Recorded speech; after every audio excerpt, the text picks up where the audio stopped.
Millions of players have a bingo blitz. Download now and enjoy the ride. It's free. I'm all about that game. Carvana's had a lot of firsts. 100% online car buying, car vending machines, and now putting you in control of your finance.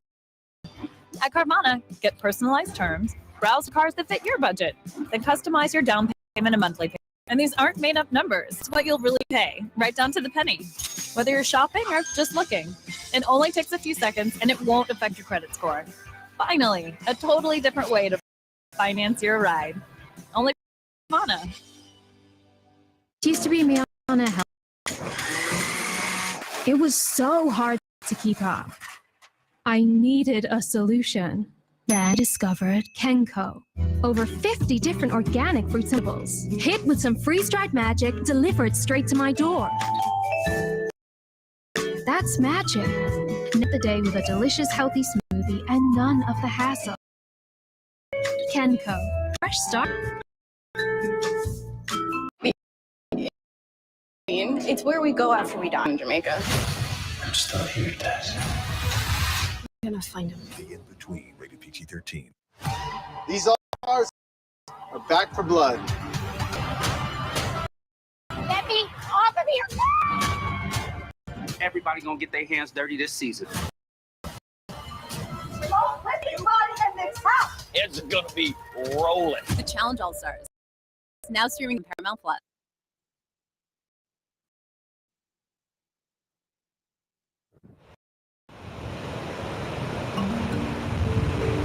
Though the idea of living animals may be hard to bear, scientists are aware some species may be better equipped to adapt in this period of environmental uncertainty. So can you walk me through what today? We want to catch as many Darwin's finches as possible. So the way we do catching, we use what is called mist nets. So it's pretty much a volleyball net made of very fine nylon thread. And we're going to analyze and collect data on their morphology. That is how different their beaks are. Now, why are you interested in the beak shape? The beak shape is one of those traits in birds that is so key because it will determine the fate of that group. So based on what we're going to see today, you can take a snapshot of evolution. Absolutely. And see where these birds are headed. Yeah, so you can imagine this as a tape of evolution, and you can forward in many of these stages. So we can see evolution in action.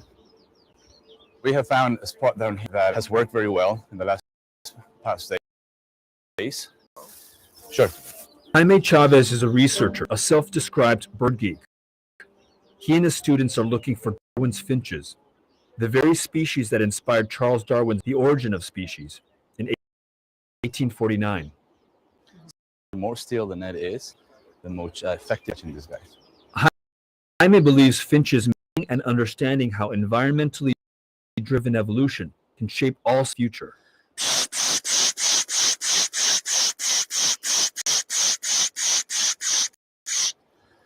So, you know, this is kind of like a distress song for the birds, just to attract the birds into that. We don't use it that often, and you don't want to use it repeatedly. So we already caught one. So let's go and check it out. Can I have a bird bag, please?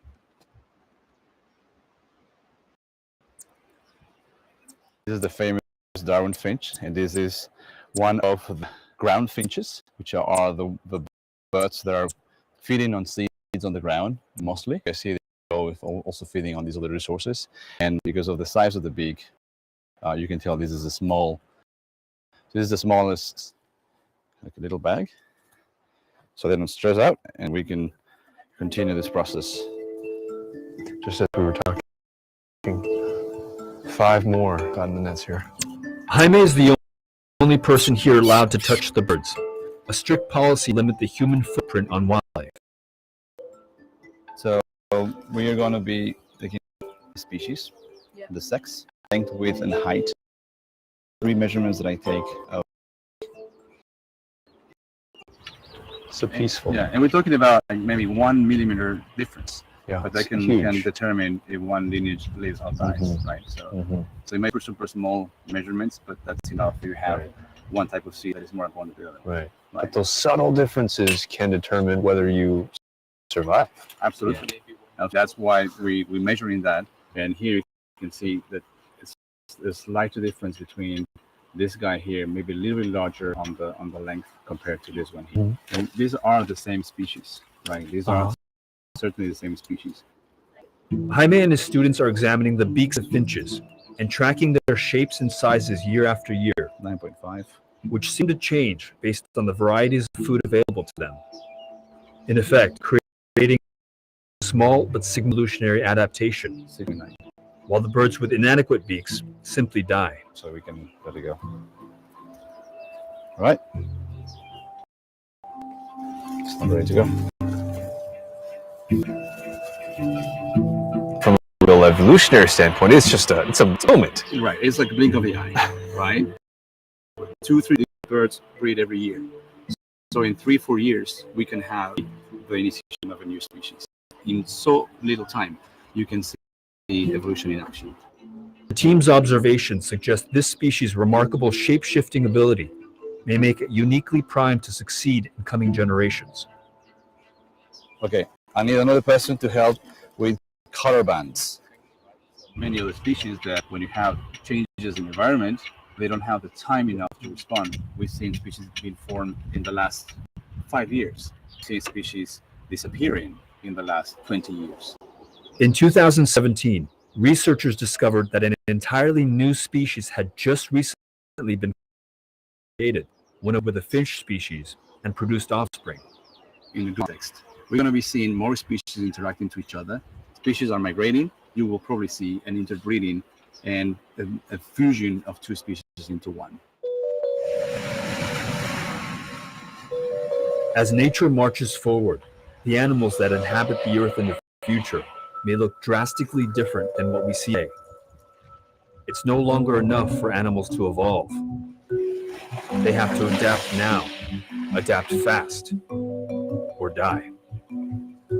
I think that humans, we have a tendency to be precious about, say, the animals that we've grown attached to. But if you divorce yourself from that sentiment and you think objectively as a scientist that these extinctions are normal, and these animals that we are so in love with are in fact the product of climate change over the years and evolution, isn't what we're seeing right just history and marching on? You can see the same process and mechanism operating, and species, some of them responding to those as they have done in the past. I think the issue right now that we have is that the changes are happening in such a short period of time. The change that you've seen happening in a couple of millions of years has happened in the last 40 years. From our perspective, we have to understand that it's under our responsibility that these changes are happening because our own mishandling of the many species will not be able to make it. Several will.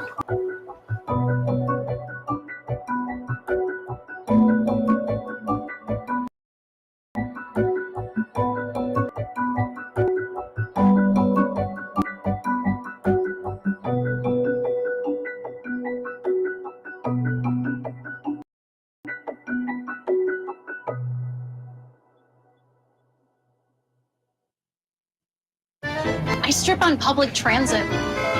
I strip with the guys. I strip all by myself. Breathe Right strips open your nose for relief you can feel right away, helping you take in air more easily, day or night. Step into the new when you drive a Chevy. It's time for a fresh approach and a new perspective. Meet new friends or reconnect with some old ones and find the Chevy that's right for you. Find new experiences, find new roads. Step into the new with a new Chevy. Very well qualified buyers can get 0% financing on most Chevy vehicles. Plus, on select models, current Chevy owners get an additional $750 bonus cash. New models are arriving weekly. Secure yours today.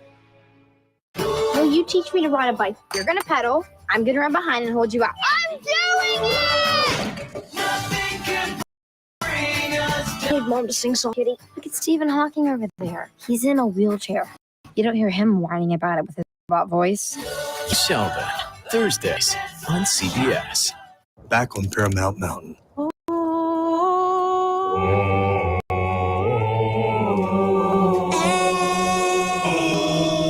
What is this? It's the theme song from Halo.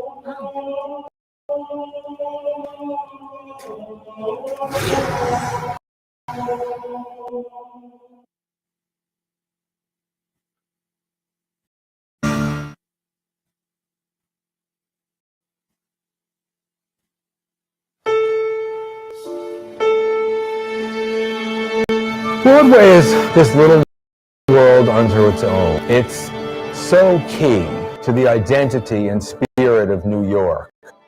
You know, when you walk into Times Square and you see 50 shows running and the lights blinking, and it's just creates this wonderful energy that reverberates throughout the entire town. Those lights out, theaters went dark. In December, during the rehearsals, we started hearing of this thing happening in Italy, a virus. Yeah, it felt far away. It felt like one of those things that might show up in the US in like a few isolated cases and then disappear. And then, of course, you know, you just keep hearing more and more and more, and everybody would be kind of gathered in someone's dressing room, kind of like listening to the news and like, the hell's going on? New York was hit hard. Good friends like in Moulin Rouge, COVID went through that cast and they were felled. I remember walking through the lobby and seeing the dramaturg for the Lincoln Center Theater using Lysol on pictures and handrails. First, it was like no guest backstage between shows. Then it was don't do the signature line after the show. You know, it was like Broadway couldn't do enough to have safety measures. No gathering with 500 people or more. The Broadway theaters in Manhattan will go into effect 5 o'clock today. And I remember all of a sudden the phone just like going insane. Like, wait, what? Broadway's shutting down? Happening? We study these things in history, but to actually be in the middle of one, I don't think anyone can prepare for that happening. Our entire thing is our job. It's not like you can't find a job, it's that there are no jobs. This country and this world needs to know about our industry even more. Everyone is heard. Some people just fight their entire career Broadway. So when it's really like they put the ghost light out, they lock the doors, and nobody is allowed in the theater, we don't know what to do.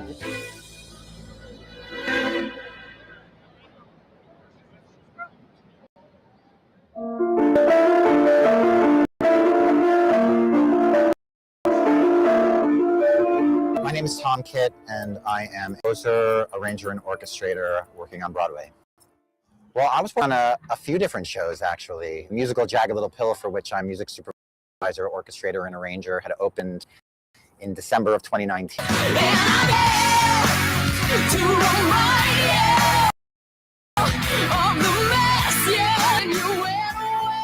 And I was working also simultaneously on two musicals, Flying Over Sunset, which was to premiere at Lincoln Center, opening night of April 16th, 2020, and The Visitor, which was happening at the Public Theater and opening April 15th of 2020. So I actually had two musicals that were going to be opening on back-to-back nights in April of 2020.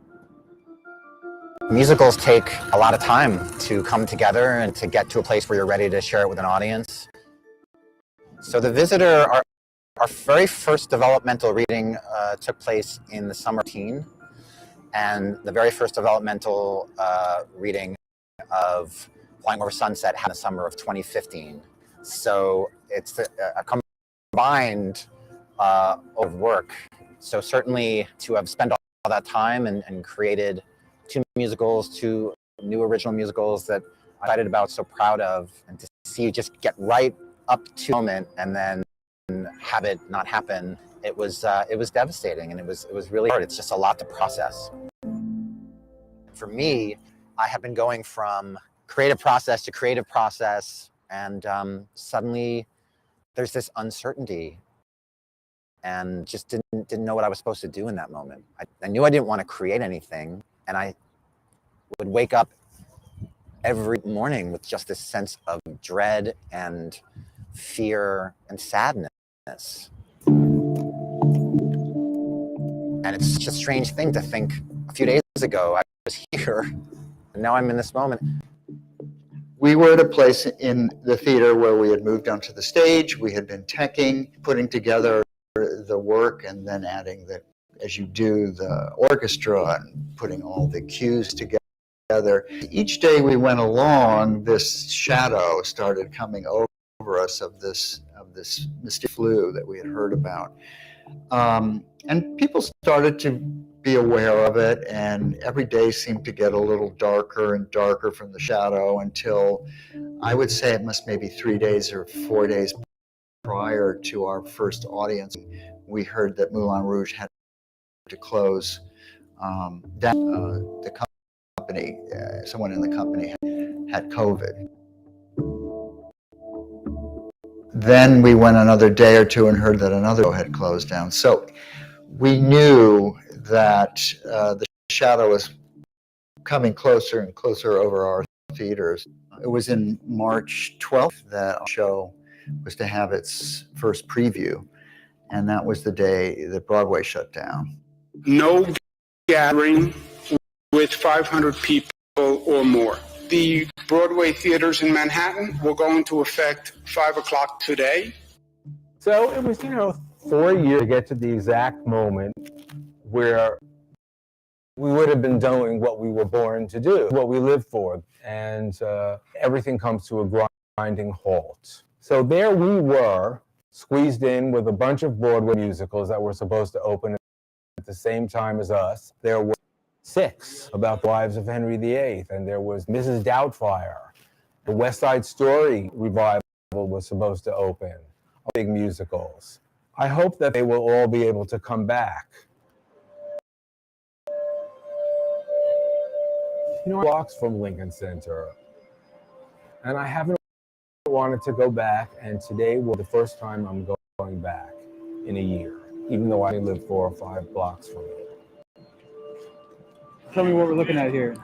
Well, this is the poster for my show, which has been here throughout all the pandemic while Lincoln Center has been closed. They're keeping the lights lit.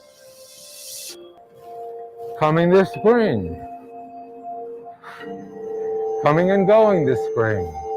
But maybe the best publicity was just that sign staying there for 12 months of the pandemic, and another half year at least until possibly we open up.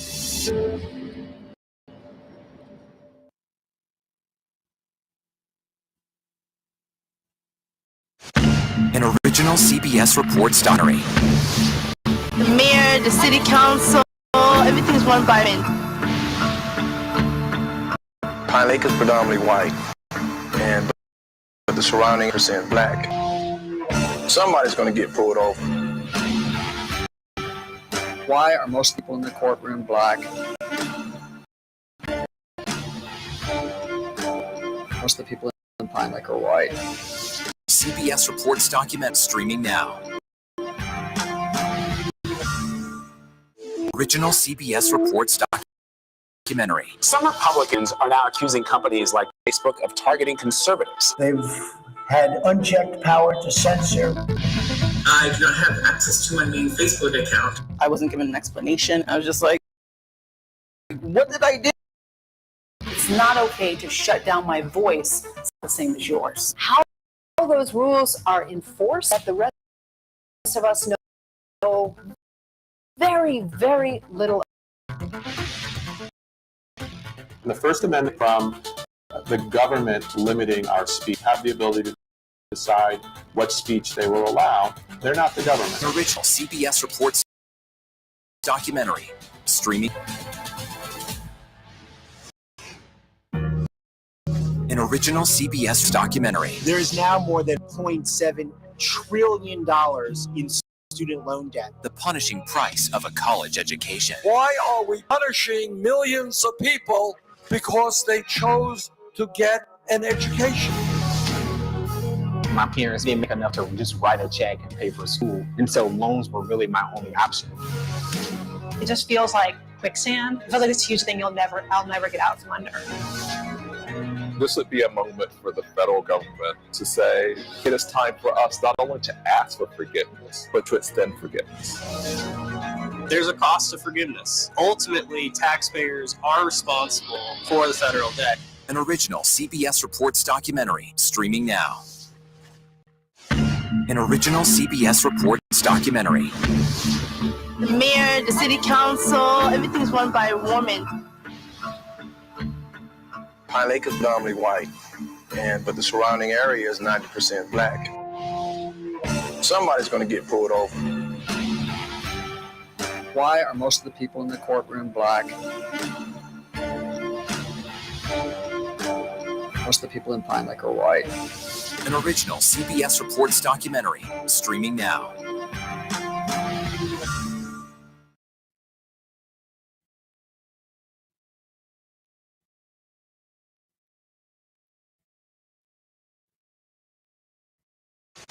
An original CBS Reports documentary. Shots fired, second floor. Pleading with legislators, listen to us. Do something about this epidemic. The agenda ultimately is to disarm the populace. They come for our throats. We need to fight back fire with fire. Do you see any room for gun legislation? No. Registration? It's an infringement. No room at all? No room at all. My daughter huddled on the floor with her classmates, on the phone to police, pleading for help. The Second Amendment isn't about hunting and self-defense. It's about shooting tyrants in the face. I don't think it's necessary for them to disappear, but we have an unhealthy attitude towards guns. Boys like their toys. An original CBS Reports documentary streaming now. You can be well dressed. You can be well mannered. Oh, no. After you. You can be well groomed. Or even well spoken. But there's just something about being well adventured. Adventure has a new look. Discover more in the all-new Subaru Forester Wilderness. Love. It's what makes Subaru, Subaru. Want to lose weight?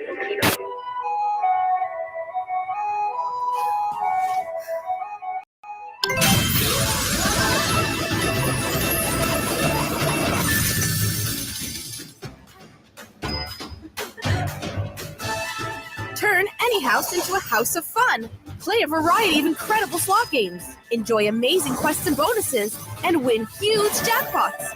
Download House of Fun for free and get 100 free spins. Brace yourselves, for you are about to witness the birth of a WSOP legend. Will it be Megan, raising the stakes at 2 a.m. with her flush draw? Or Eugene, so focused on his hand, he might miss his train? Or Kristen, whose lunch break just got way more interesting? Anyone, anywhere, can become a WSOP legend. Play the #1 free-to-play poker app, win rings and bracelets, and become a legend. Carvana's had a lot of firsts. 100% online car buying, car vending machines, and now putting you in control of your financing. At Carvana, get personalized terms, browse for cars that fit your budget, then customize your down payment and monthly payment. And these aren't made up numbers. It's what you'll really pay, right down to the penny. Whether you're shopping or just looking, it only takes a few seconds and it won't affect your credit score. Finally, a totally different way to finance your ride. Only from Carvana. I wanted to sell my diamond ring, but local jeweler total lowballed me. That's why I lit with Worthy.com. Unlike jewelers, Worthy doesn't have an agenda. They make more when you more. And their expert gemologists evaluated my ring to help me understand what it was actually worth. So I could set the reserve price I wanted. And watch the bids from Worthy's buyer network roll in. So yeah, I got way more than what the jeweler offered. Sell your diamond jewelry for more with Worthy.com. When these Holocaust survivors are gone, who will warn us to never forget? When some people don't know. Undeniable. The Truth to Remember, streaming now. The rivers are sewers. Nobody is doing anything about it. Contaminated waterways, open cesspools, sewage systems on the brink of collapse. My toilet was literally a fountain of feces. I hate to be a horribly rude house guest, but your house smells like Wasteland, now streaming exclusively on Paramount+.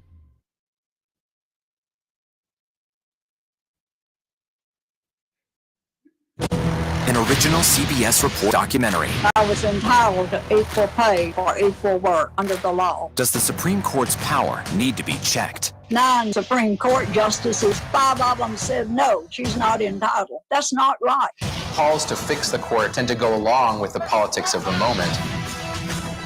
Republican-appointed justices have all tended to go in one direction, with the Democratic-appointed justices tending to go in another. Even though it's only 9 justices, 5 of them to make the law of the land. Does it have political fact? True. Political intent? Probably not true. If the American people don't trust the judgment of their court, that's a real problem for our democracy. An original CBS Reports documentary, streaming now. The show shut down, and within 4 days, I flew back to California where my family was. So I left with about 2 weeks worth of clothes, and then ended up having to stay for over a month. And in that time, very quickly realized that as long as Broadway was shut down, I couldn't afford the apartment I was living at. I had to negotiate the breaking of the lease of my apartment. And then it became sort of like clear to me that I couldn't quite stay in New York while the work was shut down. It's been very nomadic and not at all, I haven't felt settled for the longest time. The city that never sleeps has certainly become quieter in the pandemic. Many have left, people moving out for good. To see my fellow artists having to grapple with whether they can stay here, what they're going to do, how are they going to make a living. It's something that income just stops if you don't have a place to perform and an avenue to do what you feel like you were meant to do. So all of that taken away, it's almost unfathomable to have to deal with that all at once. And thankfully, I know for a lot of people in this moment, there was a possibility to shift remote and to do things from home. But for we artists who everything that we do is about being in venues, being in environments where we are interacting, there's no replacement for that. There's no way to substitute and pivot to something else. But when that's gone, it's really gone. At the time, we were being told, both by the government and our work and everything, that 2 to 3 weeks we'll be back. So it almost felt like a fun staycation, then it wasn't back, and then your bank account starts to see that. And this was before we had the CARES Act and everything like that. So it definitely went from this fun staycation to, all I can hear in the city is either silence or sirens. And we don't know what's going on. So there was this worry and this you don't want to go up to your roommate and be like, hey, do you have money? Or are you worried? Because you don't want to be disrespectful, but then at the same time, it's like, are we going to be able to pay our rent? Is there going to be rent forgiveness? What's going to happen? You would hear stirrings of that, this bill is trying to be passed, but it's taking weeks and weeks. And it's like, well, in a week, am I going to have toilet paper? In a week, am I going to have food? Yeah, I don't know.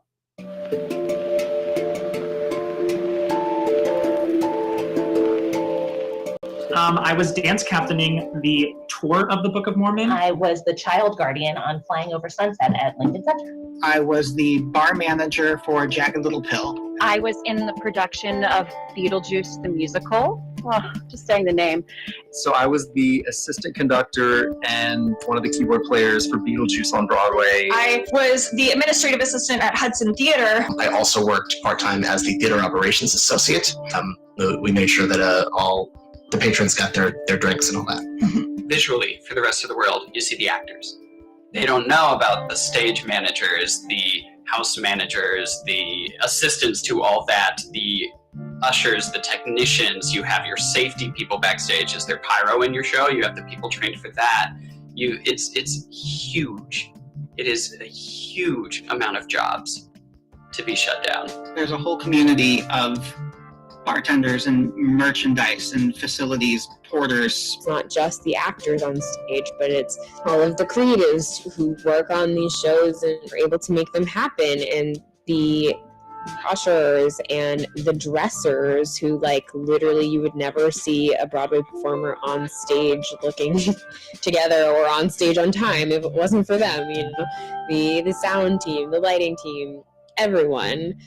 You can feel forgotten by the rest of the world as a whole. They're not thinking about the people behind the scenes or the people that you're buying your tickets from and stuff like that. They're not, the rest of the world doesn't think about that. They might think, oh, some hoity-toity actors are out of their jobs. Oh, Meryl Streep's not working right now, but they don't get that the person doing Meryl Streep's makeup, the person who designed Meryl Streep's makeup, the person getting her costume ready, the assistant who's just packing the costumes, the world does not realize how big this is. I heard them with my own ears say that Broadway makes more money for New York than all of the sports teams combined. I saw it written down, yet we are invisible.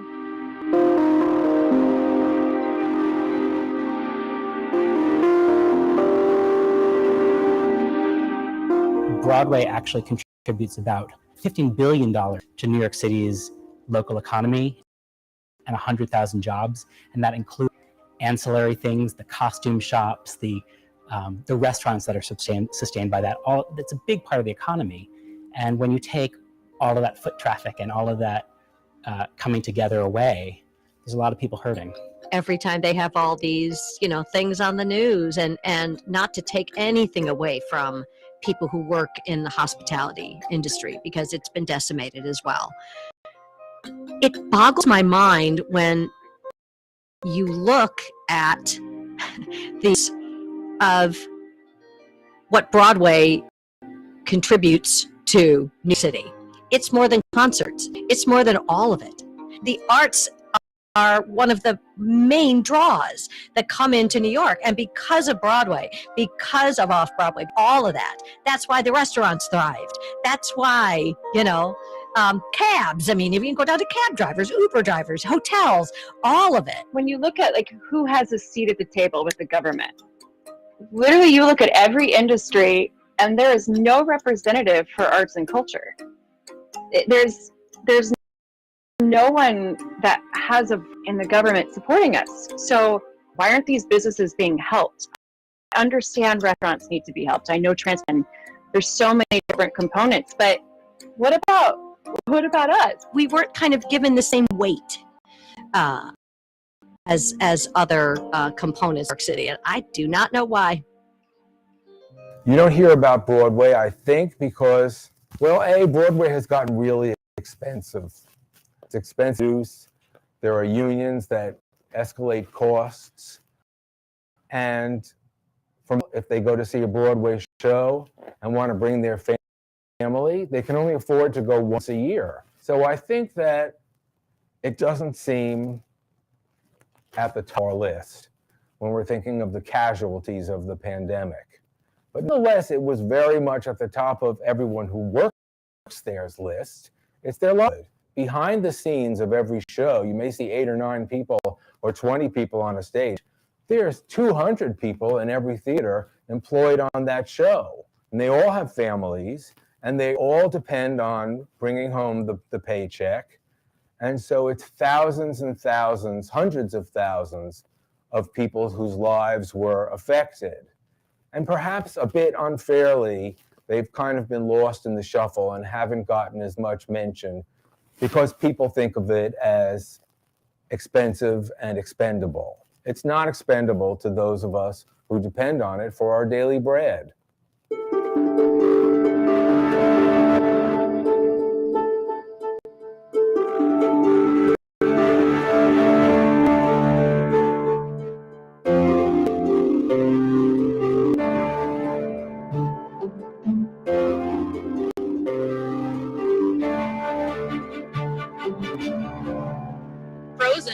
was on was the first running show that closed because of the pandemic.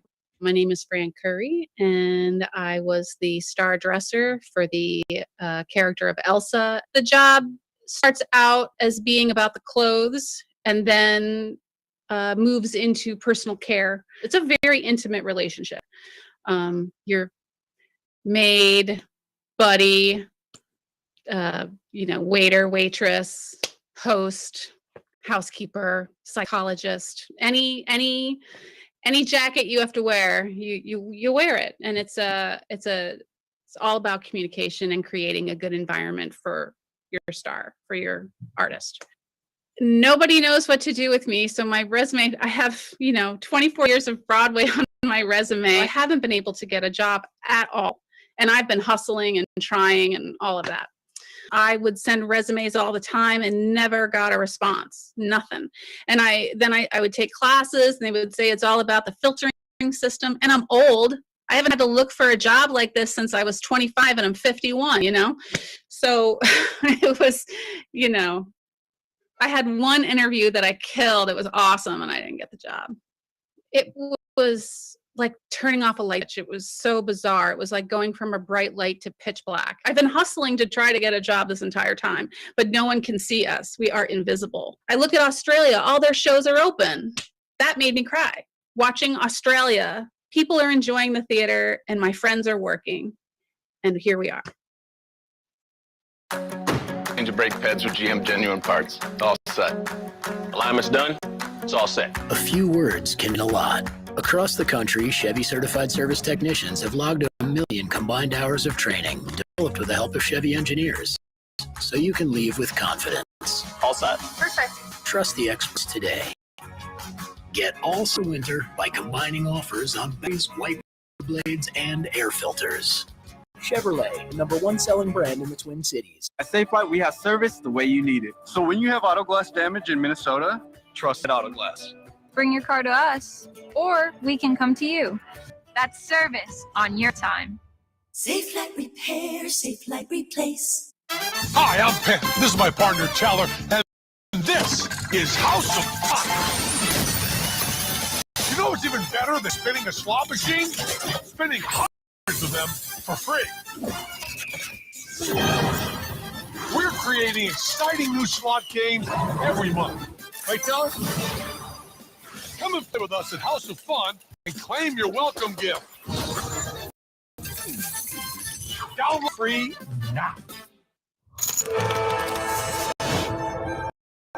Brace yourselves for out to witness the birth of a WSOP legend. Will it be Megan, raising the stakes at 2 a.m. with her flush draw? Or Ian, so focused on his hand, he might miss his train? Or Sticky, whose lunch break just got way more interesting? Anyone, anywhere can become a WSOP legend. Play the #1 free-to-play poker app, win rings and bracelets, and become a legend. Carvana's had a lot of firsts. 100% online car buying, car vending machines, and now putting you in control of your financing. At Carvana, get personalized terms, browse for cars that fit your budget, then customize your down payment and monthly payment. And these aren't made up numbers. It's what you'll really pay, right down to the penny. Whether you're shopping or just looking, it only takes a few seconds and it won't affect your credit score. Finally, a totally different way to fancy your ride. Only from Carvana. Will you teach me to ride a bike? You're gonna pedal, I'm gonna run behind and hold you out. I'm doing it! I need Mom to sing Soft Kitty. Look at Stephen Hawking over there. He's in a chair. You don't hear him whining about it with his robot voice. Young Sheldon, Thursdays on CBS. Movie. Not just some gangster film. This is a story about family. You want to be a producer? Do it. I'm gonna handle it.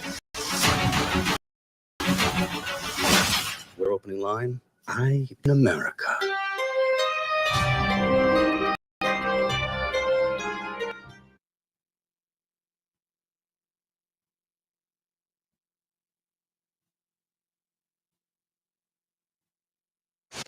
An original CBS Reports documentary.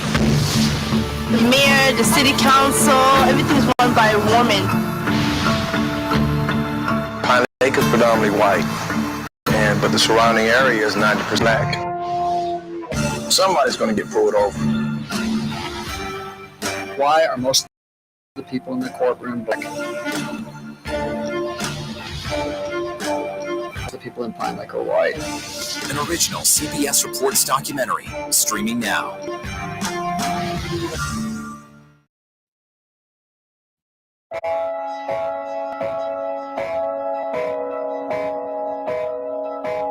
So when it came to cleaning out our dressing room, gosh, months had gone by. We didn't even know the show was closing. And then kind of a last minute, couple days notice, we had a phone call saying that the show was closing. And that was really my first time going back into Midtown. And it was really odd to see fellow coworkers, and the first thing you want to go do is run up and give them a hug, but we can't. We just have to kind of like smile and wave, and it was quick. We only had like 20 minutes really to clean out our stations, and so people are rushing to get in and out. So you're quickly passing by. The dressing room is such an awesome place. It's where you really connect with your fellow actors. So it was weird being in there by yourself and not having your family. And knowing that your things have been sitting there for months and months not being used, and you're boxing it up to go put under your bed. Usually when Broadway shows close, they'll have like a closing night party, and it's where like everyone gathers together. You have a huge celebration, and yeah, we didn't get that. Everyone had masks on. And then the gentleman who was filling out our paperwork grabbed our bag of costumes, brought them to us, and that was it. That was how we ended. And just seeing everything being packed up in trucks, shipped out.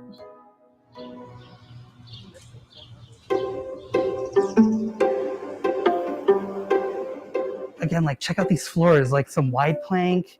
You have a modern bathroom right behind you that's like integrated into this beautiful old home. I mean, who wouldn't want to hang out here for a whole weekend? And selling it too. Like that's important also, but like hanging out is I'm tempted to go in. I'm not going to do it, but I'm very tempted. I'm the original Iago. So I've been with the show since 2014, 7 years, doing the same show every night, 8 times a week. How different is your day-to-day life now than it was then? 3,000,000% different. We got the call. I remember just like staring at my wife being like, cool, like what do we do? What do we do now? 30 days passed, 60, 90, 120, and we were kind of dumbfounded. My wife is also, she works on Broadway. She's a Broadway stage manager, and she was working on Beetlejuice at the time of the shutdown. We had just bought our house in 2019, in spring of 2019. So, we had this house that we needed to pay for, and we both didn't have our jobs. And it was actually around May where I said, maybe I should get my real estate license. And I actually joined the group that sold us our house, going into a new line of work completely. Now here I am, almost a year later, still doing real estate. We have a QR code, and if people who are thinking about buying the house come in, scan it with their phone, they actually get a digital experience in the house.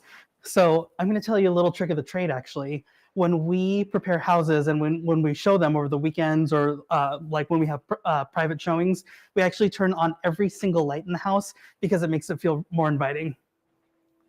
I want to say I've spent a third of my time just like in tears. I literally don't know what to do. And like maybe some even like bad days in real estate, I'll kind of look at my computer screen and be like, how did I get here? Why am I here? What am I doing? Broadway was a way of life for a lot of us. I think you see a lot of Broadway performers. They were probably either professional performers when they were children, or they got their degree, their BFA, their MFA in theater. And so, some people just fight their entire career to get to Broadway. Some people don't even get that opportunity. So when it's literally like they put the ghost light out, they lock the doors, and nobody is allowed in the theater, we don't know what to do. Because it's all shut down. You can't just go find another job. This is something you've worked and trained your entire life, and with something that you've been doing your entire life, not just your entire adult life, something your entire life, to have that ripped away and to have no sight when it's going to come back. And it's not like you can go call up another theater or another orchestra. It's like stopped.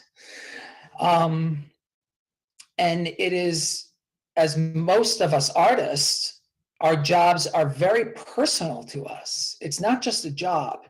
And so, yes, our bank accounts are hurting. It's absolutely terrifying, but it is emotionally devastating. One day I'll wake up and be completely fine. And then some days I don't want to get out of bed. Like, it is knowing that your industry is completely shut down.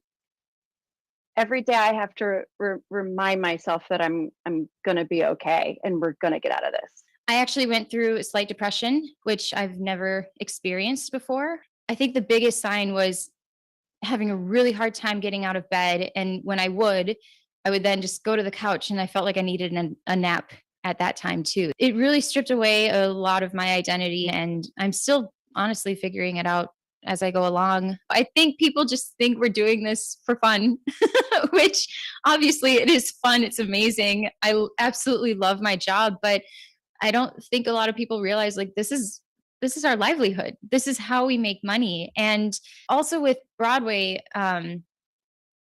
it's hard to hear people say, like, well, just go find something else to do. It's just like, would you tell that to anybody else? Why do you keep telling that to artists? And that idea of real job has been a thing since I was a kid. Like, okay, great. So you're just going to go sing and dance for a living. Like, that's great. When are you going to get a real job? So it's kind of, as an actor, you kind of, it's not new. But no, there was a whole thing when unemployment was even being negotiated in our government of like, why can't they just go figure it out? I have been training for this since I was literally 5. Like, this is a specialized industry. You don't tell a doctor to like go get a serving job. Like, why are we different? Just because I have a job that I love doesn't mean that it's not a real job. My dad called me at the beginning of the shutdown last year and he said, I really think that you should learn to drive a tugboat. He was like, I don't know why you haven't found a backup career. And I said, the one thing that I've never done on purpose was give myself an option for anything else. Of course, there's been days in the last year where I've thought, okay, if I need to, like, what do I go do? And I just keep saying, I'm not going to. I'm just not. I've worked so hard that I refuse to let this be what takes me out. In the past, if you don't have a theater job, you get a waitering job. You can't just do that. Most restaurants have like 1 or 2 waiters. That's it. Because there's barely anybody eating in the restaurant, and they already have their waiters. They don't need another one. So I'm seeing a lot of depression. I'm seeing a lot of stress. Being told that you don't deserve aid because we need to protect the restaurant. Like, we need to do the movie theater. It's hard. It just all kind of trickles back to, what's my purpose? If who am I? Like, what is my career? Should I find another job? What would I even do? Like, I have that struggle a lot. Like, I don't even know what I would do, but what if this doesn't come back? Nothing show, right? The show must go on is the saying that everyone uses. So the idea of shutting down was something that I don't think any of us as performers had even thought of as a possibility. So once that first felt like, oh, what do I do with myself? Like, this is literally all I do every single day. Like, I have nowhere to go. And I remember sitting in my living room until it went dark, just staring at the wall. With no thoughts. I was like, okay. And then I remember calling my mom and being like, I just don't know what to do with myself. Like, what do I go do? It really felt like all of us, everyone, walked into a dark tunnel and just didn't, we knew that there was going to be a light at the end, but didn't see it and didn't know when it was going to pop up. And that was the scary part of, 2 weeks turns into a month, and the month turns into 2 months, then 6 months. But once you hit 6 months, you're like, okay, I'm just going to strap in for the long haul and just wait until maybe next year. There's the side of it, but also a cast like West Side is over 50 people, just 50 people on stage. That's impossible. There's no way that we could have walked through that. And someone definitely could have gotten sick. I kissed someone every single night. That's something that we really couldn't make work. I say we have service the way you need it. So when you have auto glass damage in Minnesota, trust Safe Light Auto Glass. Bring your car to us, or we can come to you. Whether you're at the Stone Arch Bridge or one of our 10,000 lakes, quality service is our North Star. You can even see when we're on our way. That's service on your time. Safe Light Repair, Safe Light Replace. Brace yourselves, for you are about to witness the birth of a WSOP legend. Will it be Megan, raising the stakes at 2 a.m. with her flush draw? Or Eugene, so focused on him, he might miss his train? Or Kristen, whose lunch break just got way more interesting? Anyone, anywhere, can become a WSOP legend. Play the #1 free-to-play poker app, win rings, and become a legend. We give thanks to the athletes who took big risks, who beat the odds despite being oddballs because of their skin. Speaking out is an act of resistance, and we're grateful to listen. These All-Stars are back for blood. Get me off of here! Everybody gonna get their hands dirty this season. It's gonna be rolling. The Challenge All-Stars, now streaming exclusively on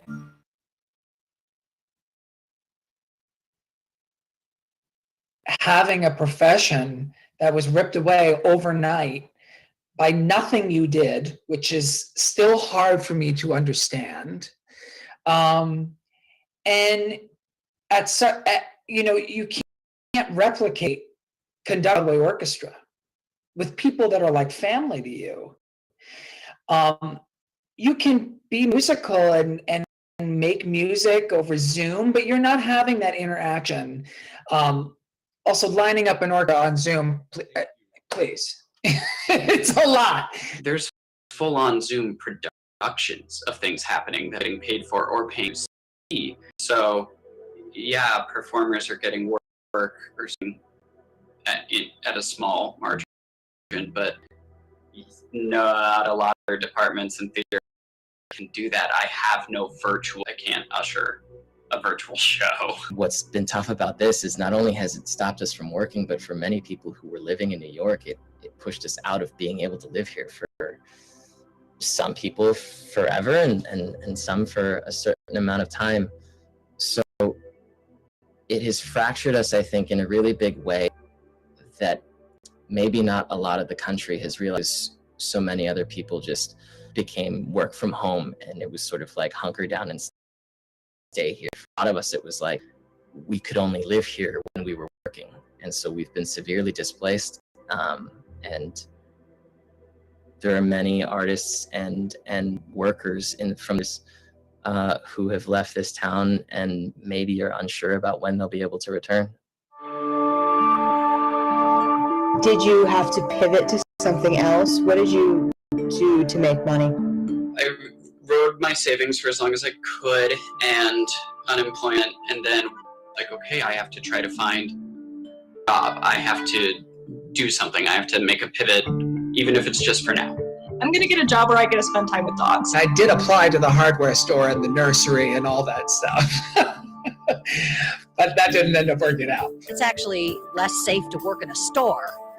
I mean, even, I love bridal. I was like, maybe I should work at David's Bridal. I love bridal gowns, I'd love to do that, And I thought, well, who's getting married? Most of the summer was just reconnecting to activism, the fight for Black lives and all of that. I also started an Etsy shop, Broadway themed bracelets, so it's all different phrases.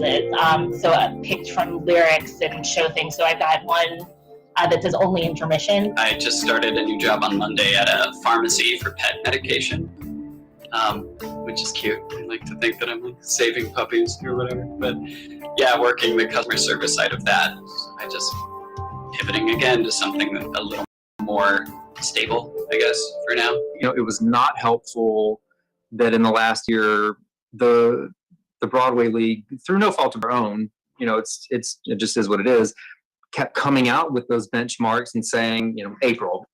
And then we all sat around and said, okay, we can hang on till April. And then they said June. We all hung on until June. And at this point, we finally all reached a point where you just say, you know what? Until I walk back into that theater and sit down and that check clears my account, there are no more benchmarks to look forward to.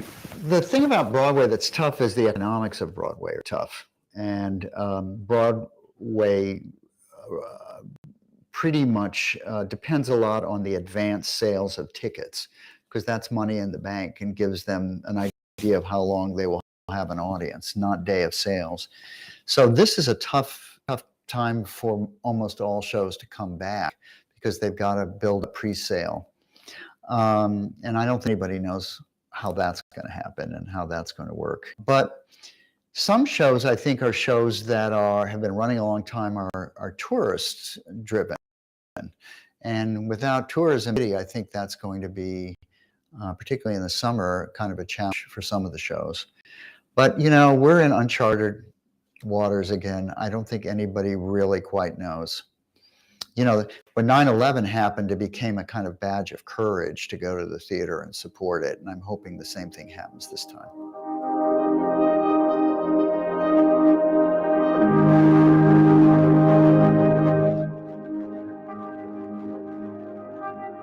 Somebody said, well, you know, theaters can reopen. You just run at 30%. And one of the producers I know said, yeah, we close at 30%. We can't stay open unless we're at the very least 80%. So I don't know how they're going to do it. I've been in the industry long enough to understand that the economics are hard in the best of circumstances, and it's an expensive, a very expensive art form. And so there's just no way to make the numbers work without, you know, having full capacity.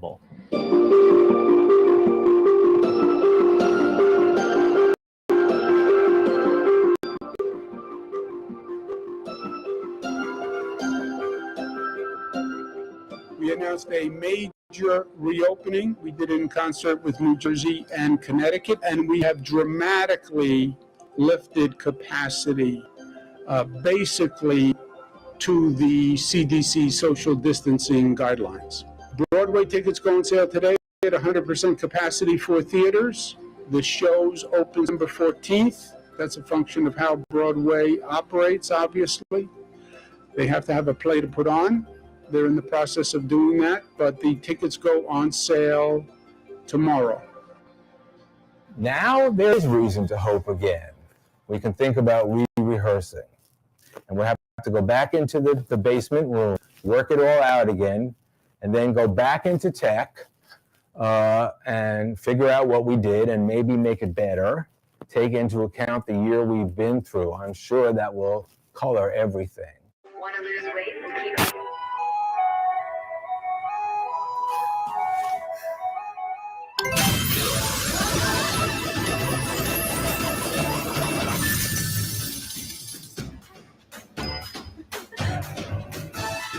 Turn any house into a house of fun.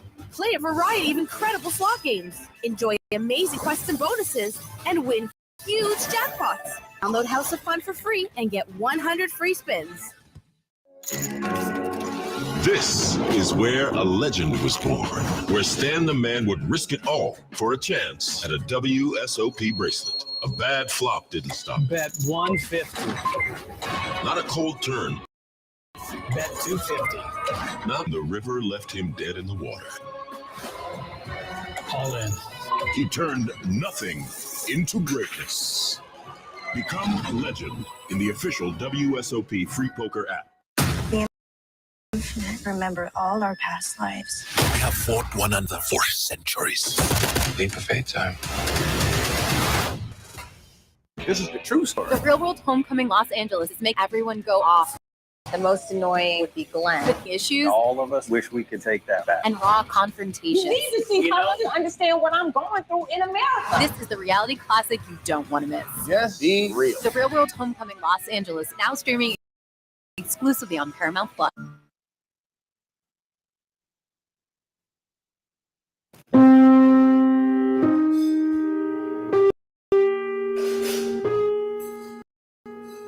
You ready? Are you ready? Are you ready to go to Broadway? Are you ready? Are you ready? Yeah. Henry got a new collar that he wants to wear for opening night with you. It did? Yeah. Henry, go show Daddy your collar. My doodle dandy. Oh, wicked. I love you, my doodles. We have been in rehearsal now for about 2.5 weeks, and it's been just incredible, honestly. And the orchestra comes in a week before opening, which would be amazing. I haven't seen them for 18 months. Okay. Okay. Have fun.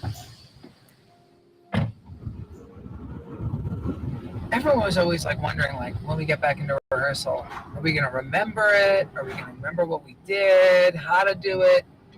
For me, it's like getting on a bike. It really was. I mean, yeah, there's things that we have to like get our brain back on the bike, but overall, it was like, okay, here we are. Tell the whole story. Remember that. We're all vaccinated, you know, and we're just being as diligent as possible. At least the majority of the company feels as safe as we can feel as possible. Yeah, the partitions are all for COVID. And sound. You know, everyone's always separately mic'd, but the amount of partitions, that is a change from COVID. We're going to go right after Popular, at the top transition. The energy that we're going to get from that audience and the community that we're going to feel in that orchestra pit and on stage, it's going to be like nothing anyone's ever experienced before. I think we're coming back as different people, and we're going to be investigating what we're doing in a different way. And it sort of has affected, in a sense, my view of the show and what's important in the show that may not have been there before. So I think it's going to be a really interesting, unprecedented opportunity to be able to refract something differently through something that you started 6 years ago with one intention and realizing that the world has changed and figuring out how to keep going and moving the work forward in a way that speaks today. I think we are a company that fortunately had these monthly Zoom calls, so at least we were in touch with each other and kept in touch. But I think, you know, people are going to have to fit into their costumes again and do exhausting dance numbers and singing, and I think I'm going to be Zooming with the gang as of Friday, and you know, as putting my directorial cap on, I'll have to say we got to start getting into shape, and we're going to have to review the work before we can't arrive on the first day of rehearsal without preparation. We're going to have to come where we left off and pick up from there. After all that this country has been through, the politics, the upheaval, the mask wearing, the no mask wearing, the inspection, a show pales in comparison. 500,000 people gone, many of our friends from the theater dead or stricken. If we come back, it will have a new meaning to us. I think reopening is going to be filled with tears. I think people are going to be crying. I know I will. I'll just be crying and crying and crying. It's hard to know what it's really going to look like. Are we going to have 100% capacity? Temperature checks? Will you have to be, what will be the vaccination rate at that point? What will be the positive at that point. I think that probably your long runners like Phantom, Lion King, Wicked, Chicago might be the first to come back to draw in audiences, especially non-New Yorkers, to show you it's safe, to show you it's good to be back. And I want to be there. Like if Harry Potter's not in the first wave, you bet your ass I will be in the audience for the first show that is. And personally, for me, I dream of it being Wicked, which I've seen before, of course. I imagine being in the first audience of Wicked on Broadway, and Glinda comes down in that bubble, and her first line is, "It's good to see me, isn't it?" Right before the opening, and at the end of the show, when she says, "We've been through a terrifying time."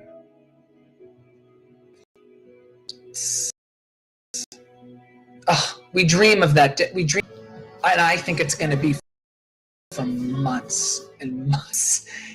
Very emotional. There are things that I have created, that I've listened to in this moment, that have whole new meaning. I remember one of the nights early on in the pandemic, I sat and listened to If Then, and there's a song on If Then called Some Other Me, which is all about imagining other lives that you could be living. We all look at our lives and think, well, this led to this and this led to this, but what if one thing had been a little different? And to just sort of feel that in the moment of what is fated to happen and what is the other version of myself doing versus the version of me sitting and being in this pandemic. I've thought about Next Normal a lot in this moment. I mean, Brian Yorkie just wrote the most beautiful lyrics in that show, and one of the lyrics that we talk about, you don't have to be happy at all to be happy you're alive. Sorry, I'm getting, but it's true.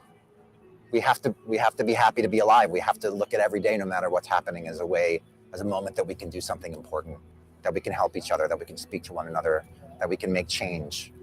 So I'm hopeful that when we come back, these important stories, these important words that have been written and the words to come are going to continue to inspire hope, change, and that we will be changed for better, having gone through what we've gone through this year. There's no place like home.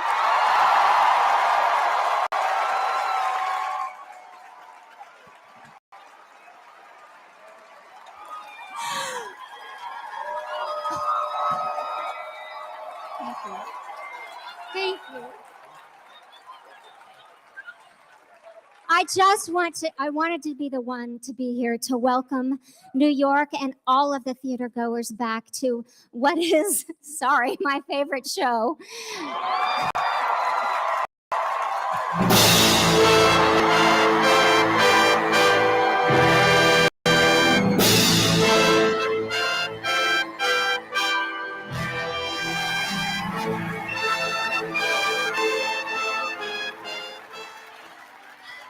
It's going to see me, isn't it?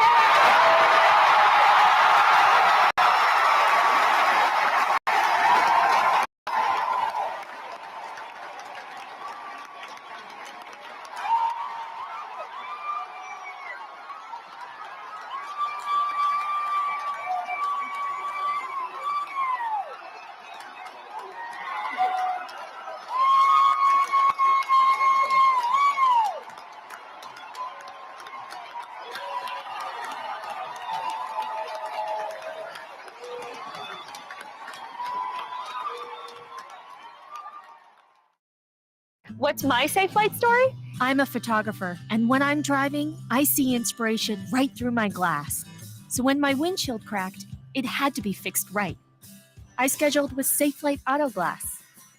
Their experts replaced my windshield and recalibrated my car's advanced safety system.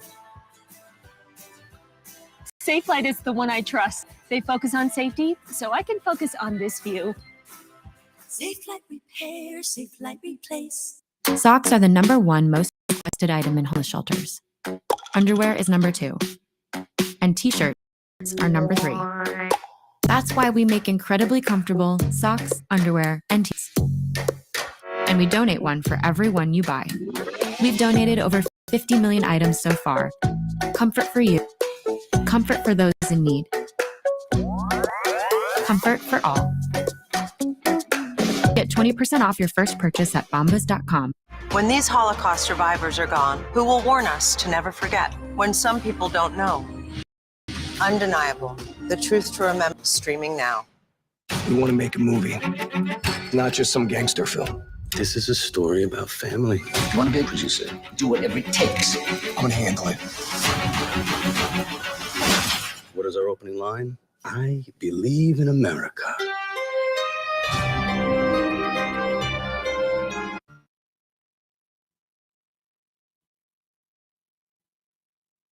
Stories that inform, inspire, and brighten your day. I've been waiting patiently for something like this. Make every day a little more like Sunday morning. Here comes the sun. Stream on the free CBS News app Tuesday mornings.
Hi, Shahab.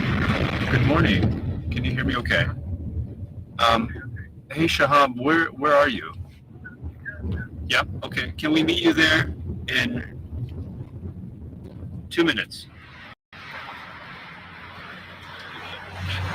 Oh my God. Okay. In July 2017, I reunited with Shahab Shabazi. It had been 2 months since I last saw Shahab, an Iranian migrant who was determined to make it to America.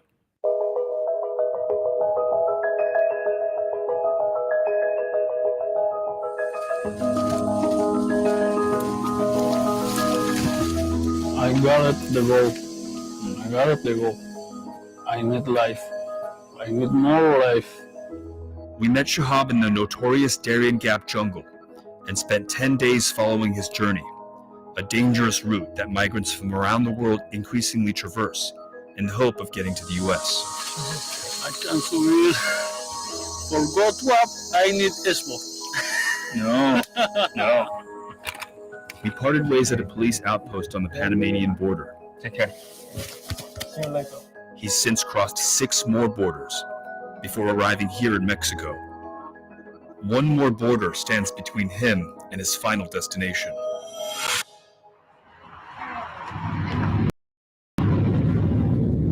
Have you talked to your family? Your mom knows you. She cried, yes. And here finished.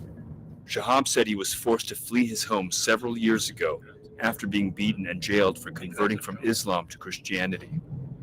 So when we parted ways in Panama, I wasn't sure I was ever going to see you again. Did you think that you'd make it here? No. You didn't? No, God helped me.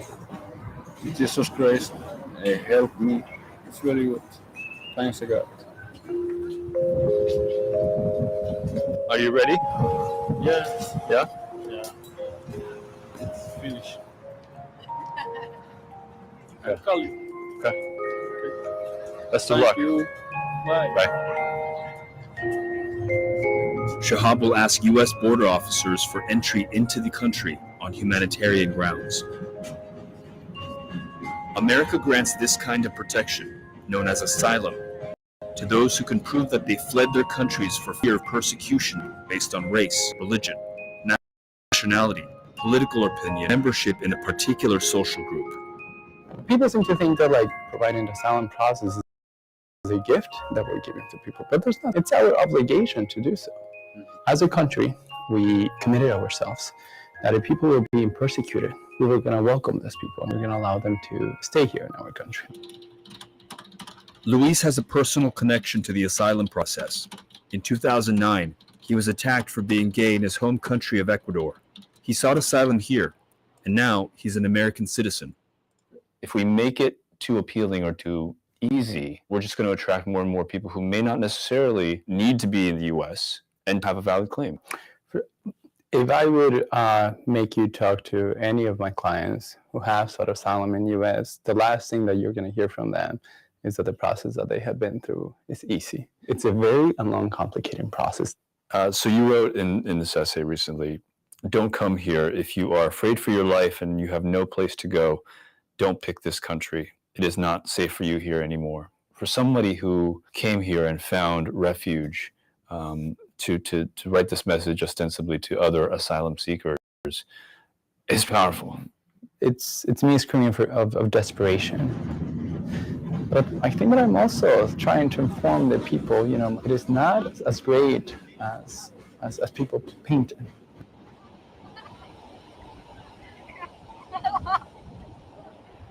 Before I'm thinking America is very, very perfect. But right now I'm looking not perfect. I'm nervous because I don't know. I don't know nothing about my future.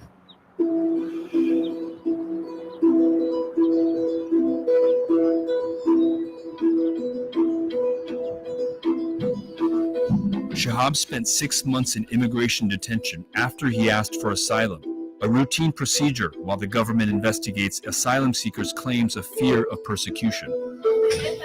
The number of these so-called credible fear screenings increased from 5,000 10 years ago to almost 100,000 in 2016. It's causing a massive backlog in the system and overcrowding in detention facilities. That also is a massive taxpayer burden. $140 is the average of what it costs to have somebody detained in an immigration detention center every day. It can go from 6 months, but I have also met people who have been detained for 3 to 4 years.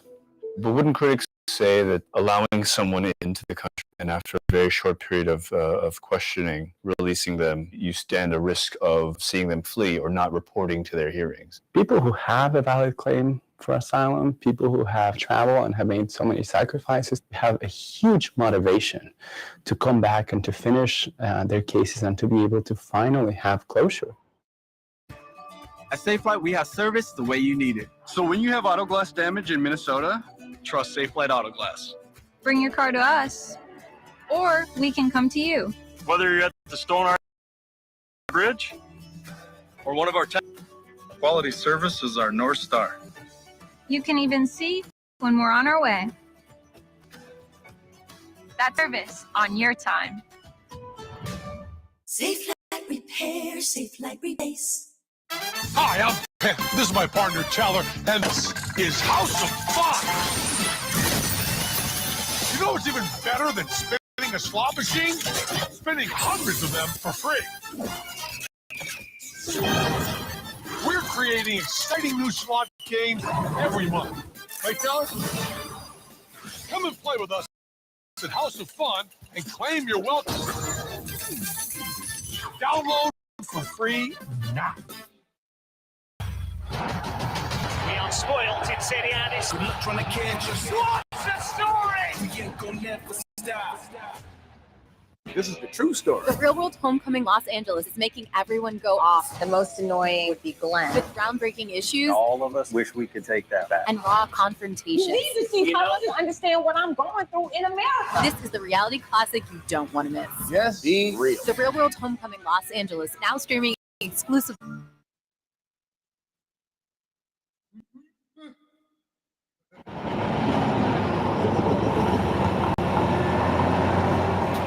Shahab, it's Adam. Today, because of a massive backlog in the system, a growing number of asylum seekers like Shahab are being released into the community, while their cases are still pending. Shahab has just finished up at his appointment.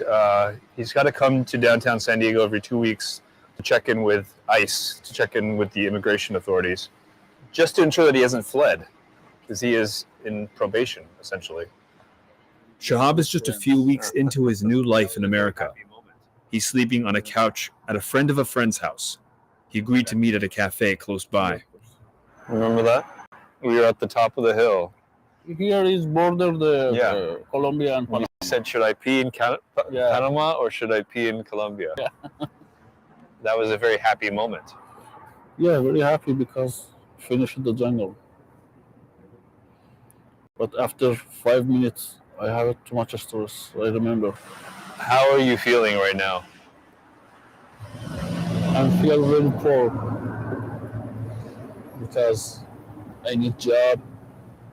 Shahab is a carpenter by trade, but because his case is unresolved, he's not allowed to work.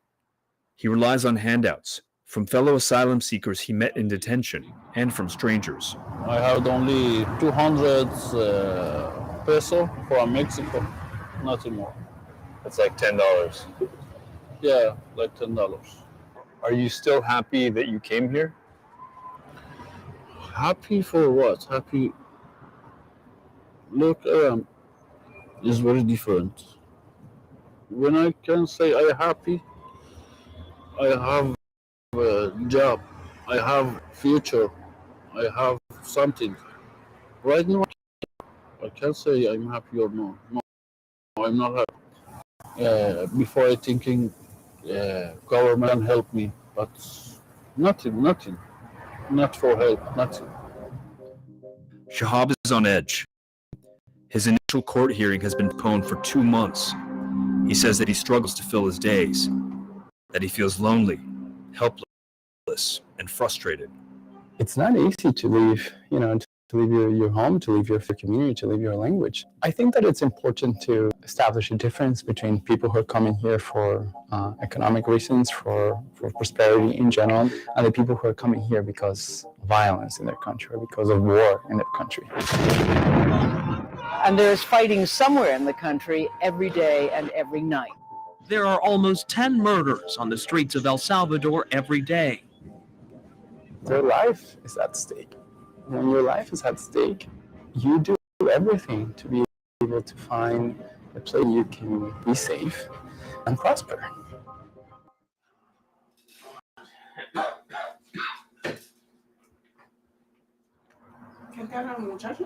Reza Cavalli is an asylum seeker from Afghanistan. He's been in and out of detention for nearly 2 years, and his case is still under review. He lives with Christina, an American woman he recently married.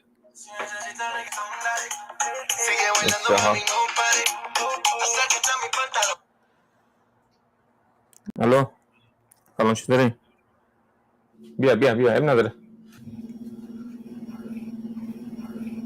من فکر میکنم کوچیک شده شکم بده نمیدونم چیکار کردی خلاص هر کار کردی پیرن گوشت‌تر میپوشی نمیدونم کوچیک شده چون شلوارم هم گشاد شده برام نه 200 پوند 185 بودن شدن 200 پوند یعنی 15 پوند تا چند وقت فکر کردم لاغر شد Shahab and Reza met in detention. They're part of a largely invisible community of asylum seekers who forge friendships once they're released into the public. این دکم الان نشون نمیتونی تراول کنی خارج از کالیفرنیا 48 ساعت بدون اینکه نوتیس بدی. مال من اصلا ننوشتم. گفتی خدا تو شکر یاد از این 4 رو نزدم اون جیش در میاد. GPS. You have two. GPS All asylum seekers released from detention are required by U.S. immigration officials to wear ankle bracelets equipped with GPS trackers. So every 8 hours you have to change the battery? Every 8 hours, yeah. And if you don't change it, what happens? Battery is down, change the battery. Is it loud? Yeah. And one time I'm traveling with bus. In the bus, This is vibration until battery is low. Change battery. Okay. Oh no. Maybe 10 minutes. Wow. Maybe 10 minutes. Battery is low. Change battery. Do you feel like you're still in jail? It's worse. Why is it worse? Worse is when you feel you are free, but somebody look at you, you're criminal, because nobody knows it did what that doesn't mean this. That's why I feel very bad. The most of the place I don't go. You don't want to go outside because of your GPS. So what do you do all day? I sleeping goes sometimes. I'm going here. School is near to study in the night. I want to leave this country, so I have to speak English. I have to learn it.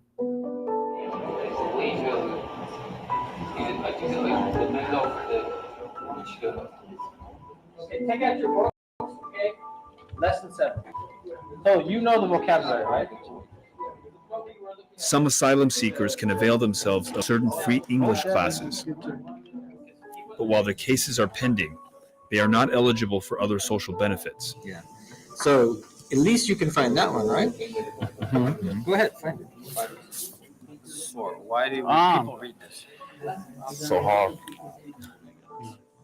Do you think you have a good chance of getting asylum? If I have a good reason, I can win my case. You don't have an attorney yet. No, I need a lawyer. The majority of asylum seekers end up in immigration court without attorneys. Because they're not legally entitled to one, most of them don't know where or how to look for a lawyer, let alone pay for one. Fewer than 4% of those without attorneys win their case, while 70% who do have immigration lawyers succeed. Aren't the burdens on the asylum seeker to prove that they are in fact in need of refuge here in the U.S.? I mean, isn't that sort of a necessary step to prevent any sort of fraud or attempts to game the system? The idea of fraud is present in the mind of every single officer, every single immigration officer, every single judge, every single person from our government who's interviewing asylum seekers. They have techniques, many thresholds that a person has to pass to be found credible.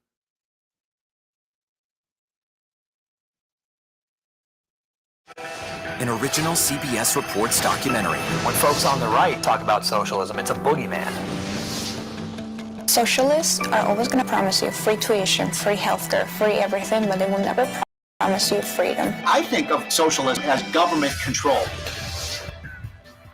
Wealth is too powerful at the top right now. Providing for people the things that they need is actually the world that we were supposed to live in. Socialism didn't work in Cuba, North Korea, the Soviet Union. Capitalism is a bedrock of the American. My daughter's one of 40,000 people a year dying from lack of health care in this country. What kind of country am I living in that we're okay with this? An original CBS Reports documentary, streaming now. An original CBS Reports documentary. Mayor, the city council, everything is run by a woman. Pine Lake is predominantly white, but the surrounding area is 90% black. Somebody's going to get pulled over. Why are most of the people in the courtroom black? Most of the people in Pine Lake are white. An original CBS Reports documentary, streaming now.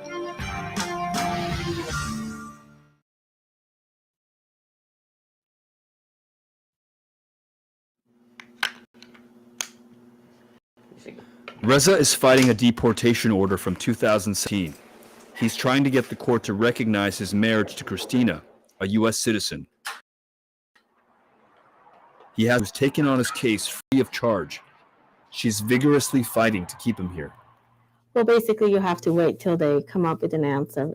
If it's an approval or denial, whatever it is, or a request for more evidence, we submitted it, and so we have to wait. And I know it's frustrating, but you can't say, okay, well, if you wait 4 more months, we have the answer, unless you can't say that. So I wish someday something change happen.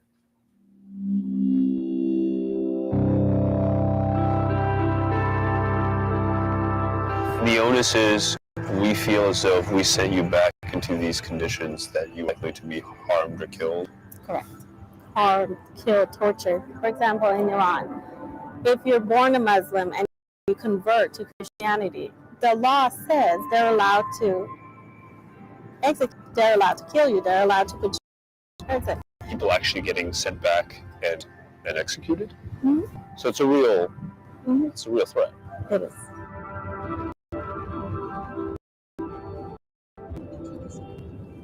Might say I don't know what's gonna happen because I'm waiting a lot of time, but I'm sure the Lord Jesus gonna help me. Reza is one asylum case among roughly 700,000 that currently log across the U.S., and more people are arriving every day. Some come into the system quietly, like Shahab, while others attract more attention.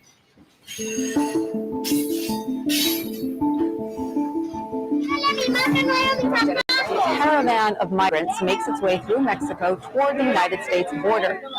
Now, this group is... In April 2018, this caravan of migrants became a media spectacle as they arrived to the doorstep of the U.S.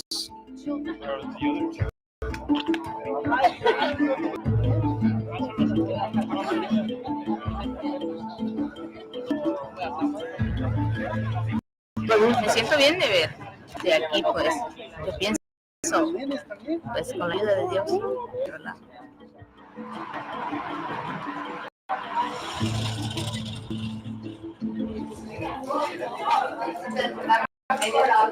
Wasn't expecting to see so many children here. This place has about 80 new arrivals for caravan. They're now here at one of several migrant shelters. Very basic conditions, and basically just a large room with blankets. They'll be sleeping on the floor. They'll get some food, and there's a mobile clinic to provide some basic health checks. In the coming days, the people here are going to be learning essentially how to ask for asylum at the border.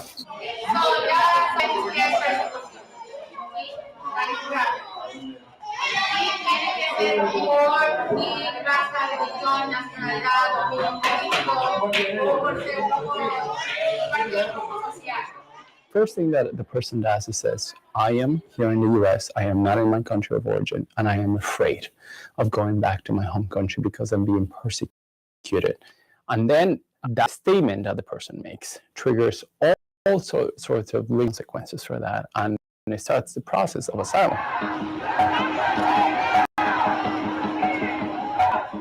On the morning of their planned crossing, the migrants get a close look at the other side of the border as activists in the U.S. stand in solidarity. This is the moment these migrants have been waiting for. This is what they've traveled so far for the last 4 or so weeks.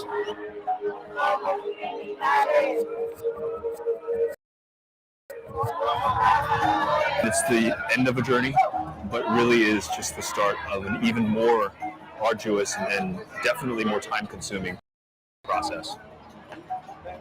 About 350 migrants here now, amassed just 50 meters, 100 meters from the U.S. border. This white fence here demarcates the U.S.-Mexico border.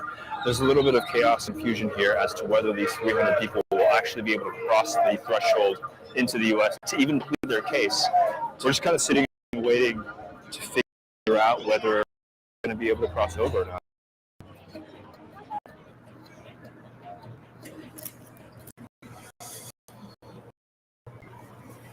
Oh, no, thank you. What is this? You don't know what you ordered? Okay, I will show you. Stay there. Do you feel better now? Right now is a little bit better than before. Right now I have lawyer, and it's good lawyer. Yeah. But you feel better. With a new court date fixed in a few weeks, Shahab has managed to secure a lawyer free of charge just in time. You were in jail for 6 months. You had security, you had food, you had medical care. American taxpayers who work and pay taxes, that's our money paying for your services. So a lot of people say, just go home. Why do I have to pay for you? No. Today, you help me. Tomorrow, I helping another guy. Tomorrow, helping the other guy. You know, so feeling you're human, you have to helping everybody. I have one question. Why America is America? Why America is very good country? You know why? Because everybody helping. Everybody pay tax. Everybody feeling human. Everybody thinking about other person. And America go up.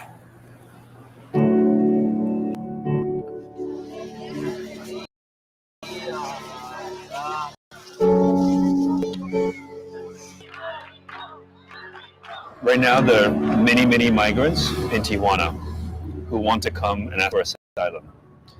Do you think they should come? I don't know. So not really.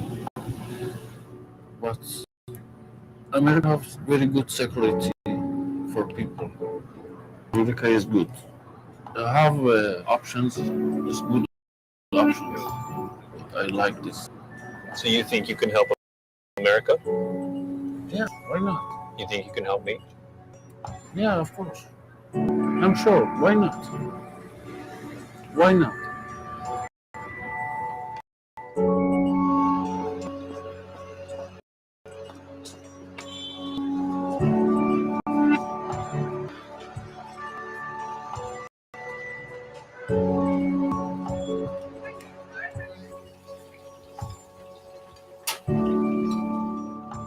¿Qué le diste?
Ooh, baby, baby. But baby, baby.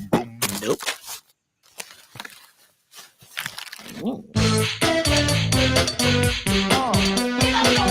At Safelight, we have service the way you need it. So when you have auto glass damage in Minnesota, trust Safelight Auto Glass. Bring your car to us, or we can come to you. That's service on your time. Safe Light Repair, Safe Light Replace. Will you teach me to ride a bike? You're gonna pedal, I'm gonna run behind and hold you out. I'm doing it! Nothing can bring us down. I need Mom to sing Soft Kitty. Look at Stephen Hawking over there. He's in a wheelchair. You don't hear him whining about it with his robot voice. Young Sheldon, Thursdays on CBS. Here we go. I get up, I get down, and I'm jumping around. And the lump is so rough, it's so comfortable now. This is going to be a good thing for everybody. Hello, Master Chief. Here we go, yeah, come on. Here we go.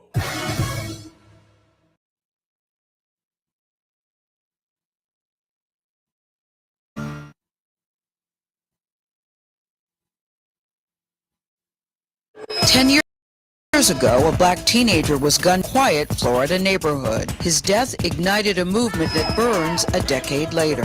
Join us to understand the legacy of Trayvon Martin. An original CBS Reports documentary. The mayor, the city council, everything's run by a woman.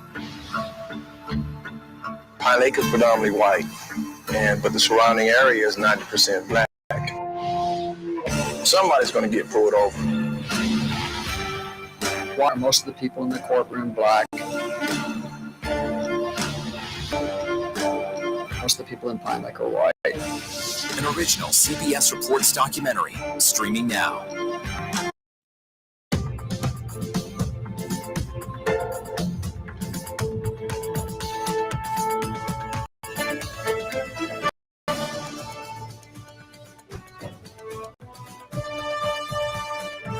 Hello, everyone. I'm Lana Zach. Thanks for joining us here on CBS. Take a look at the top stories we're following right now. Fighting intensifies in Ukraine, with Russians trying to take the capital. Ukraine forces are holding them off, but it's unknown how long they can last. The U.S. hits Vladimir Putin, offers to evacuate Ukraine's president. He refuses to leave his country, telling the United States he, quote, needs ammunition, not a ride. Millions are expected to flee Ukraine. Neighboring countries are trying to prevent a refugee humanitarian crisis. We have team coverage from Eastern Europe to the White House. And we are following some other big stories. A little later, President Biden makes a historic for the Supreme Court. We take a closer look at Judge Ketanji Brown Jackson and the path to confirmation. And 10 years later, we look back at the Trayvon Martin case and how the 17-year-old's killing sparked the Black Lives Matter movement.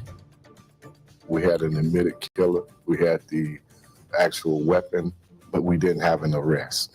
Outraged? Outraged. At that point, do you have the sense that anybody cared? No. In a CBS News special, we explore Trayvon Martin's death, the outrage, what has changed in this country, and what has not. We'll have a preview. We begin now with Russia's intensifying invasion of Ukraine. Kyiv residents are dealing with another night of sheltering as Russian troops close in on Ukraine's capital.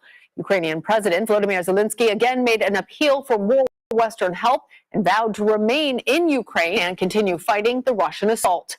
Meanwhile, the mayor of Kyiv extended the city's curfew run until 8 a.m. on Monday. Ukrainian authorities are accusing Russian forces of targeting civilians, but Moscow continues to deny the claims. Ukraine reported Saturday 198 people, including 3 children, have been killed. And more than 1,000 others have wounded since the start of the invasion. It's unclear if those figures included both military and civilian casualties. Joining us with more from Ukraine is CBS News foreign correspondent Holly Williams. Holly, the fighting came very close to your crew while filming in a hospital. Tell us all what happened. Lana, what's really stunning is that, 3 days ago, Kyiv was a prosperous, bustling European capital. And now, quite simply, it is a war. The Russians claim that they're not targeting civilians. The Ukrainians say that they're actually firing indiscriminately. And this morning, not far from where we were staying, an apartment building, a residential complex hit by rocket fire. Miraculously, it seems that no one was killed, but several people were injured. We were on the scene shortly after that. There was smoke billowing, but we were actually headed to a nearby hospital. You say it's a private hospital, but they have cancelled all their elective surgeries and sent many of their non-critical patients home because they're turning themselves into a combat hospital. But just as we were arriving, street fighting broke out. There was gunfire very close by, perhaps 3 blocks away, perhaps even closer. At one point, we thought that we were going to be pinned down. Luckily, it eventually moved in a different direction. We then spoke with some of the doctors and nurses in the hospital. They said they had not slept for 3 days. And one of the doctors said that she was going to stay in her country, doing her work, even if it means dying there. That determination we have seen from all different levels of Ukrainian society. And then, Holly, after that hospital, your crew moved across Western Ukraine. Tell us, what have you seen? Yeah, we drove Kiev today and it was really fascinating. First of all, we saw helicopters, military helicopters flying above. We don't know if they were Russian choppers or Ukrainian, but what we came across time and time again were checkpoints where they were checking every single car. Now, that's not surprising. This is a country that's now at war. But most of those checkpoints were not military, they were not police. They were local volunteers and reservists wearing armbands, carrying guns that looked to be their own. They're very clearly trying to stop Russian saboteurs from moving into the area. And there is an air of just grim determination. You know, we've been covering this country for years. And the last few months, many Ukrainians have told us that they're willing to die to protect their country from a Russian invasion. People who are not in the military have said that to us. And now it turns out, I think, that they've been deadly serious. All right, Holly, stay safe. Thank you.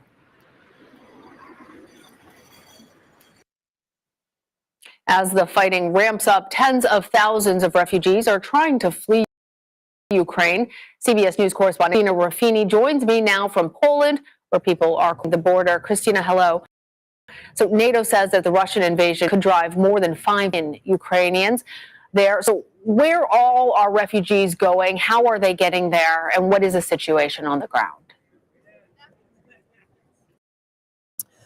Good evening. I'm in Beijing. Everybody we've spoken to both today and yesterday, they couldn't get their cars enough to the border to drive through the gate.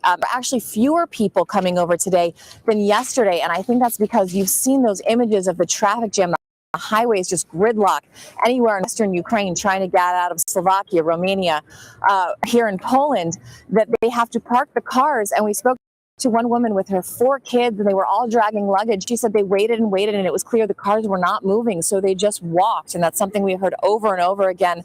Older people, women with children. I've seen women carrying toddlers. People who are looking really, really tired. The one development we saw today that wasn't yesterday is, yes, it's hard to get in to Poland, but today there was a line going back into Ukraine. And a lot of the people in that line were military-aged men who said they were going back to Ukraine because it was their country and that's what they have to do. That is so poetic. It sounds like part of a historical drama, Christina, not the moment that we're living in right now. But on that point, and also to the of you seeing where young children and older people, men are not allowed to leave Ukraine right now. So tell us what that means for families trying to get out or even drivers trying to take people across the border. Right. Most of the families we've spoken to both today and yesterday are just women and children. And that's because military-aged males are not allowed to leave Ukraine. But the implicating is if you hire a car and a driver, and if your driver is a Ukrainian passport-holding man, they are not allowed to leave. They're not allowed to cross into Poland. So you've got people and then you've got cars who can't even come over, which is one of the reasons so many people are walking. But the other way, today we walked up a little further to the place where the cars can cross in Ukraine, and we saw a young woman, she looked like she was in an absolute panic. Seemed like she was doing is she had a car that was able to cross. The women are now going in and getting their families or going in and getting children who are not allowed to come out without an adult parent because they are able to go back and forth across the border. Whereas if the Ukrainian man is already in Poland and he goes back, he's not going to be allowed let out. So, she had her car, she was shaking, she looked like she had no makeup on. There's humanitarian aid is being set up almost everywhere, almost instantaneously. People were loading her car with water bottles and she said she was headed in to get her family. Christina, powerful. Thank you. The U.S. has evacuated Americans from the embassy in Kyiv, but there are reports hundreds of local staff members were left behind and are now at risk from forces. One U.S. diplomat tells CBS News as many as 600 people were not given any guidance on what they should do in the weeks ahead of Russia's invasion. He also says staff was warned that if they left Kyiv, they wouldn't get paid. And Eric Rubin joins us now with more. He's president of the American Foreign Service Association and is a former ambassador. Ambassador Rubin, given your former experience, tell us, what is the danger to local nationals who worked with U.S. and remain still in Kyiv? Well, thank you for that question. And it's really important because our people are facing an unprecedented situation. No one imagined we'd be in a situation where the center of Kyiv could be captured by Russian forces. And so the danger is not clear, but it's certainly there in terms of people who've worked with us, in some cases for three decades or more, being subject to Russian occupation if the center of Kiev falls.